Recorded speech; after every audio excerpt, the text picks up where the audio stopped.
Hi Exiles. Before we get started, let me show you that so far I am level 87 and I have only had 2 deaths. This is a first for me as most of my other builds have at least 50 deaths at this level.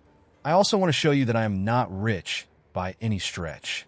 I've only found 4 divines in the game so far with a few builds over level 85. Also, now that I'm not dying, map sustain has been way better for me. Now I will show this build going through a fairly juiced T16 map with a boss. Also, Vault Factory is a difficult map to run with minions because of the halls and doorways. I didn't want to just run an easy, wide open map. As a casual gamer, one of the biggest frustrations I had with this game is not only how many things can, and usually do, kill you, but the penalties that come with that death make the game not fun for me. With the limited time I have to play, being set back that much just takes too much time away from my progress, and I find it very demoralizing. I get plenty of that in my regular day job. I play a game to have fun and unwind. Okay, so let's talk about the build. As you can see, I am running a Witch Infernalist with Skeletal Arsonist. I will go over the support gems a bit later. With my current spirit, I can run 10 Arsonists. I also have 2 Clerics to heal and resurrect minions.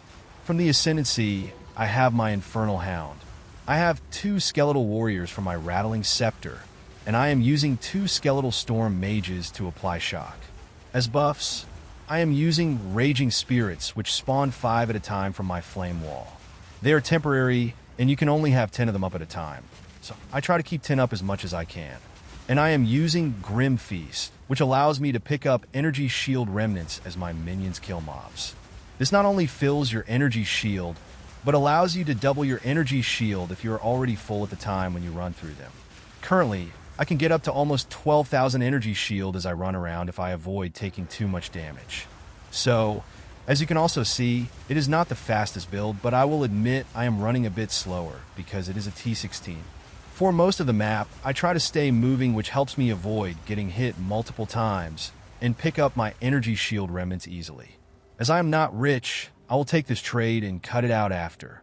Okay, so as I run around, I throw down flame walls to keep my raging spirits up, and if I am able, I keep the flame wall right on the enemy. For rare mobs, I will curse them with flammability, and for bosses, I will curse them and also throw down a pain offering, which is like an adrenaline injection for my minions, increasing their damage and cast and attack speed pretty significantly. Okay, I think now is a good time to speed up the video a bit and slow it down again for the boss fight. And then I will go over some details on the build. While I zoom around in the background, I will tell you that both of my deaths happened in the campaign. I have not died once in a map so far, and I was running T15 maps at level 77. My first death in the campaign was before I got to the Clearfell encampment. Yeah, I know it is embarrassing. The second death happened in Act 2 in Lost City when my minions got stuck in a doorway, and I was surrounded. That is no longer an issue, because now with Flame Wall and Raging Spirits, I can actually do damage without them. I have also learned how to move the minions through tight spaces easier. I will try to go over that a bit later also. As for the gear, it is very easy to level through the campaign with mostly what you can get from the vendors. I did buy a couple of scepters along the way to get the plus skills, but they were super cheap because the only stat I was looking for was plus level of minion skills. Nothing else matters early on other than getting your resistances up. I did not end up capping my resistances until early Act 3 in Cruel difficulty. The most important stat for your minions is plus level of minion skills. Even though more spirit will allow you to summon more minions, plus levels is more important and makes more of an impact on your gameplay. You can get plus levels to minion skills on your scepter, your helmet, and your amulet. And I believe that is the only items that have it. So try to get as much as you can afford. I had plus 3 on my scepter until about level 76, where I finally got one with plus 4. The max I believe is plus 5, but I will not be able to afford that in my foreseeable future. Helmets can have up to plus 2, and amulets can have up to plus 3 as far as I know. I recently got a plus 2 helmet, but I am still rocking a plus 1 amulet. Other stats like minion damage, minion resistances, and so on are fine, but you pick up enough of that in the skill tree. So again, focus on plus levels to minion skills. Also, make sure to upgrade your gems as soon as you are able to. It will help leveling feel a lot better. In order of importance, I would say plus minion skills, cap resistances. While leveling, you will likely need items with a little strength and dexterity, as they are hard to get enough from the tree at early levels. Later, this will be less of an issue. Also, quality up your gems as soon as you can. Okay, let's jump to the boss fight, and then I will go over my gems and briefly go over my tree and why I made the changes I made. You will see from the boss fight, I am doing more than enough damage to get the job done with mediocre gear at best.